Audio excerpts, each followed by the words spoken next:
नमस्कार, चुनावी विश्लेषण में आपका स्वागत है। लोकसभा चुनाव की तैयारी शुरू हो चुकी है और ऐसे में लोकसभा चुनाव को लेकर उत्तर प्रदेश सबसे महत्वपूर्ण माना जाता है और लोकसभा चुनाव से पहले उत्तर प्रदेश की 80 लोकसभा सीटों पर चौंकाने वाले आंकड़े सामने आ रहे हैं, क्योंकि अब चुनावी हलचल बढ़ चुकी है। और उत्तर प्रदेश को लेकर क्या माहौल कहता है, क्योंकि उत्तर प्रदेश में 80 लोकसभा सीटों पर किसका पलड़ा भारी नजर आ रहा है, क्योंकि हाल ही में जो बड़ा उलटफेर उत्तर प्रदेश में देखने को मिला है और आजम खान को लेकर अखिलेश यादव, जबकि भारतीय जनता पार्टी यहां पर बड़ा निशाना साधती नजर आई है, तो उत्तर प्रदेश में हलचल बढ़ चुकी है। और उसी बीच जो सर्वे के आंकड़े हैं उस हिसाब से 2024 में उत्तर प्रदेश किसका होगा, क्योंकि उत्तर प्रदेश से होकर केंद्र को रास्ता जाता है। कौन बनेगा प्रधानमंत्री, इसको लेकर उत्तर प्रदेश के नए और ताजा सर्वे के आंकड़े आ रहे हैं, क्योंकि इस बार उत्तर प्रदेश हो या फिर अन्य राज्य ओबीसी आरक्षण को लेकर और जातीय जनगणना को लेकर आमने सामने पार्टी नजर आ रही है, क्योंकि इस बार इंडिया गठबंधन विशेष एनडीए गठबंधन की लड़ाई है।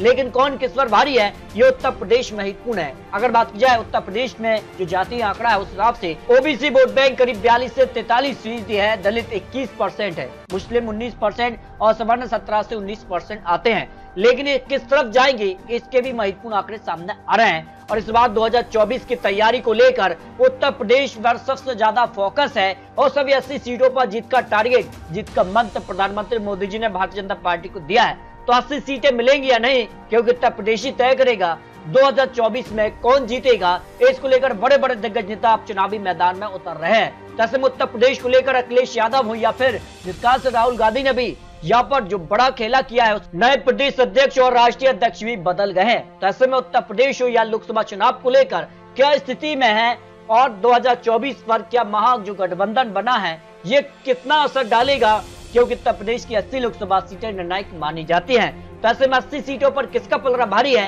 इस पर कुछ महत्वपूर्ण आंकड़े सामने आ रहे हैं। क्योंकि 2014 में जब भारतीय जनता पार्टी ने सरकार बनाई तब भारतीय जनता पार्टी को 73 सीटें अकेले उत्तर प्रदेश से मिली थी और जिस कारण से यहाँ पर बड़ा माना जाता है उत्तर प्रदेश, क्योंकि यहाँ पर हार और जीत के बीच एक अहम कड़ी मानी जाती है। जबकि 2019 में भी भारतीय जनता पार्टी ने यहाँ सरकार बनाई, तब भी 64 सीटों पर भारतीय जनता पार्टी ने उत्तर प्रदेश में जीत हासिल की थी। और इस बार वो मान रहे हैं कि सभी 80 सीटों पर जीत का दावा किया जा रहा है, लेकिन किसके जीत के दावे में कितना दम है, इस पर उत्तर प्रदेश की 80 लोकसभा सीटों के ओपिनियन पोल के आंकड़े भी सामने आ रहे हैं। तो महागठबंधन की क्या रणनीति होगी, सीट फॉर्मूला उत्तर प्रदेश के लिए और अन्य राज्यों को लेकर क्या होगा, क्योंकि उत्तर प्रदेश 2024 का सेमीफाइनल माना जा रहा है और इस पर कुछ महत्वपूर्ण आंकड़े सामने आ रहे हैं। उत्तर प्रदेश की अगर बात की जाए तो जो पैनल सामने आ रहा है उसमें यूपी के लिए अगर किस हिसाब से किसके पक्ष में वोट जा सकता है, 2019 के अनुसार अगर बात की जाए तो Jat vote bank Bharatiya Janata party को 91% मिला था। और अगर बात की जाए तो समाजवादी पार्टी जो बीएसपी आरएलडी का गठबंधन यानी महागठबंधन बना था उसको 7% वोट मिला था। Yadav vote bank 23% Bharatiya Janata party को वोट बैंक मिला, जबकि 60% महागठबंधन को पक्ष में रहा था।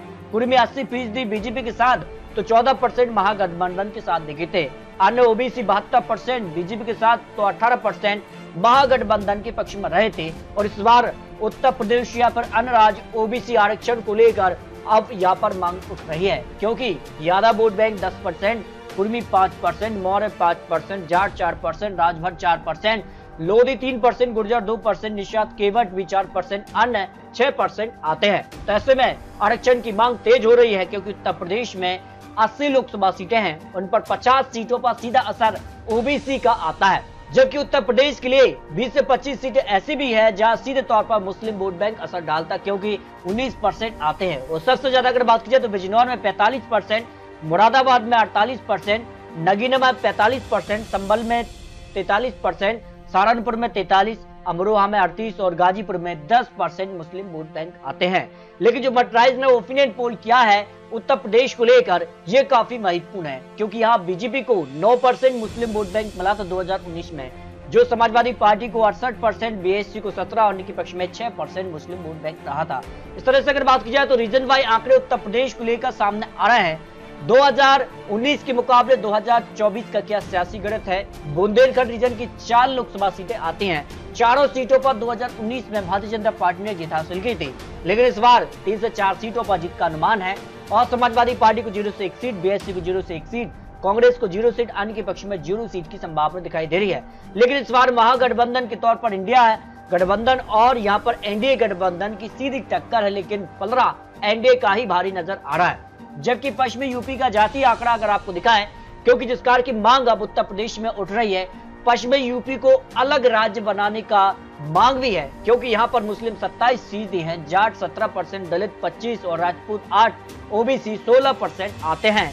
और जिस कार से अब उत्तर प्रदेश को लेकर अलग राज्य की मांग भी की जा रही है, जो जानकारी सूत्रों के हवाले से निकल रही है। इसके अलावा क्यों है? क्योंकि पश्चिमी यूपी 27 लोकसभा सीटें अकेले यहां से आती हैं और इनमें महत्वपूर्ण जिले हैं सहारनपुर, अलीगढ़ है, हाथरस, मथुरा, आगरा, फतेहपुर सीकरी, फिरोजाबाद, मैनपुरी, एटा, बदायूं, आमला जैसे बड़े जिले आते हैं। और यहाँ का क्या आंकड़ा बन रहा है? पश्चिमी यूपी की 27 लोकसभा सीटें आती हैं। यह भारतीय जनता पार्टी को 18 से 23 सीटों पर जीत की संभावना है। समाजवादी पार्टी को 2 से 5 सीट, बीएसपी को 0 से 1 सीट, कांग्रेस 0 सीट आने के पक्ष में 0 सीट की संभावना दिखाई दे रही है। जबकि अवध रीजन 23 लोकसभा सीटें आती हैं। यहाँ बीजेपी को 63% वोट शेयर, समाजवादी पार्टी को 18, बीएसपी को 10%, कांग्रेस को 7 और इनके पक्ष में 2% वोट शेयर जा रहा है। सीटों की बात की जाए तो 18 से 23 सीटों पर भारतीय जनता पार्टी, समाजवादी पार्टी को 0 से 1 सीट, बीएसपी को 0 से 1 सीट, कांग्रेस को 1 से 2 सीट की संभावना दिखाई दे रही है। यानी अवध रीजन पर भी भारतीय जनता पार्टी का पलड़ा भारी नजर आ रहा है। पूर्वांचल रीजन से 26 लोकसभा सीटें आती हैं और 2024 के लिए जो आंकड़े हैं मटेरियल्स के हिसाब से, यहाँ बीजेपी को 64%, समाजवादी पार्टी को 15, बीएसपी को 16, कांग्रेस को 3%, इनके पक्ष में 2% वोट शेयर जा सकता है। सीटों की बात की जाए तो बीजेपी को 18 से 23 सीटें मिल सकती हैं, समाजवादी पार्टी को 1 से 3 सीट, बीएसपी को 0 से 1 सीट, कांग्रेस को 0 सीट आने के पक्ष में 0 सीट की संभावना दिखाई दे रही है। इस हिसाब से अगर बात की जाए तो जो फाइनल आंकड़ा उत्तर प्रदेश को लेकर 80 सीटों पर सामने आ रहा है, उस हिसाब से भारतीय जनता पार्टी को 67 से 73 सीटें मर्टराइज ओपिनियन पोल के हिसाब से मिल सकती हैं। समाजवादी पार्टी को 3 से 6 सीट, बीएसपी को 0 से 4 सीट, कांग्रेस को 1 से 2, अन्य के पक्ष में 0 सीट की संभावना दिखाई दे रही है। यानी मर्टराइज के हिसाब से भारतीय जनता पार्टी एक बार फिर से यहाँ पर बड़ी जीत की तरफ उत्तर प्रदेश में बढ़ सकती है। जबकि इंडिया टीवी सेनेक्स के सर्वे भी उत्तर प्रदेश को लेकर 80 सीटों पर सामने आ गए हैं। यहाँ भारतीय जनता पार्टी को 70 लोकसभा सीटें, समाजवादी पार्टी को 4, जबकि कांग्रेस 2 सीट, अपना दल को 2 सीटों की संभावना दिखाई दे रही है। जबकि उत्तर प्रदेश को लेकर जो तीसरा सर्वे सामने आया है, इटीजी टाइम्स नाउ का भी सर्वे सामने आ गया। इसमें 69 से 73 सीटों पर एनडीए इंडिया गठबंधन को 5 से 9 सीट, या बीएसपी को 0 से 1 सीट आने के पक्ष में 1 से 3 सीट की संभावना दिखाई दे रही है।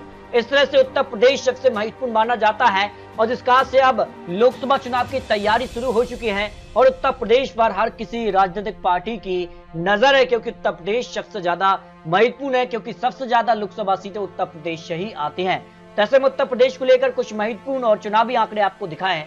आपको क्या लगता है आने वाले वक्त में उत्तर प्रदेश हो या बिहार और महाराष्ट्र, ये 3-4 बड़े राज्य हैं और यहाँ को लेकर किसका पलड़ा भारी होगा? आपको क्या लगता है उत्तर प्रदेश में इस बार किसको ज्यादा सीटें मिलेंगी? क्योंकि इस बार एनडीए गठबंधन वर्सेस इंडिया गठबंधन की लड़ाई है, तो इस बार किसका पलड़ा भारी होगा? क्योंकि 2024 के लिए उत्तर प्रदेश महत्वपूर्ण माना जाता है।